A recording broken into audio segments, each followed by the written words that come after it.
Bonjour, donc je suis Sylvie Pommier, je suis enseignante-chercheuse ici à l'ENS Paris-Saclay dans le domaine des sciences pour l'ingénieur. Et donc moi j'enseigne plus spécifiquement la mécanique et je fais ma recherche au laboratoire de mécanique et technologie, le LMT. Mais je crois que j'aimais bien la mécanique déjà quand j'étais petite, donc je jouais avec des mécanos, j'ai joué beaucoup au Lego et peut-être un petit peu aussi le côté moteur, donc voilà, c'est un domaine qui m'a toujours beaucoup plu.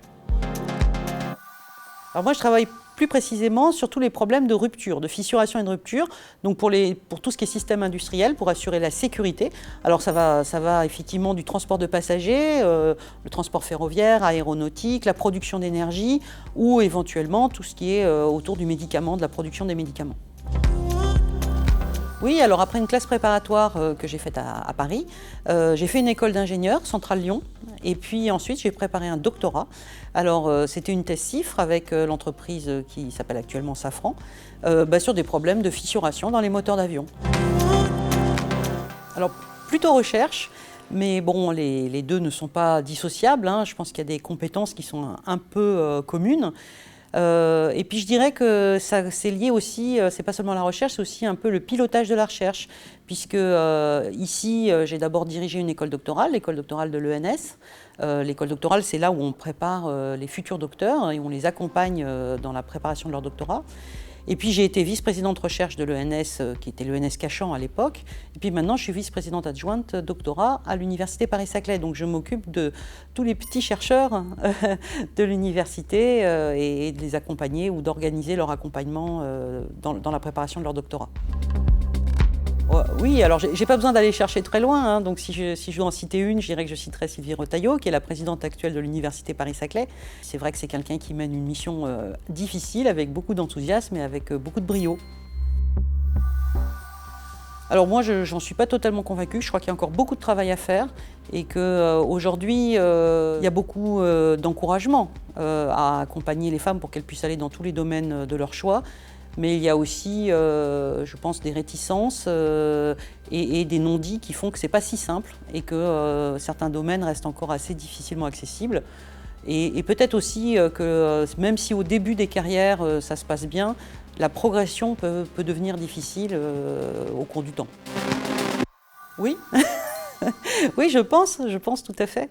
Je pense que malheureusement, on peut souvent s'imaginer que la mécanique, mais peut-être plus largement les sciences pour l'ingénieur, ça reste un domaine masculin.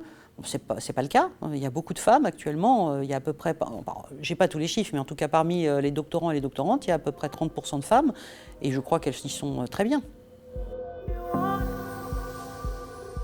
Je pense que ça peut commencer très petit. Ça peut être à travers des jeux qui initient à la science. Alors je disais Lego mécano parce que c'était la mécanique, mais ça peut aller beaucoup plus loin que ça. C'est aussi peut-être à travers le sport, à travers un certain nombre d'activités qui sont parfois plus prisées pour les hommes que pour les femmes et qu'il faut encourager à rendre le plus ouverte possible pour toutes et tous. Alors, je pense qu'il faudrait qu'il y en ait davantage dans tous les domaines, surtout là où il y en a moins actuellement.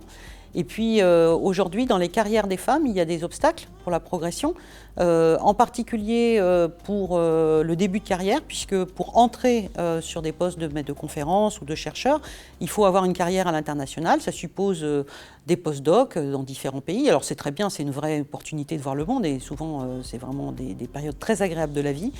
Mais c'est aussi la période souvent des maternités et c'est quelque chose qui ne facilite pas toujours les choses et qui peut être un frein sur la carrière des jeunes femmes, des jeunes scientifiques. Ensuite, dans la suite de carrière, il y a plusieurs obstacles. Il faut qu'on ait une représentation, par exemple, tout à fait équilibrée des femmes dans tous les événements qui font qu'elles pouvoir se développer, avoir du réseau, être reconnues en tant que scientifiques, qu'elles soient dans l'organisation des conférences, qu'elles apparaissent en tant que conférencières au même titre que les hommes et en même proportion, dans les distinctions, les primes, les prix scientifiques, etc. Et puis aussi pour les services des enseignantes-chercheuses, qu'on veille à ce que, par exemple, quand il y a des arrêts pour des congés maternité, que ça puisse se passer dans les meilleures conditions possibles. Mon conseil, c'est allez-y. C'est un beau domaine, on y fait plein de bonnes choses et il n'y a aucune raison de ne pas y aller, surtout si vous avez envie d'y aller. Donc lancez-vous.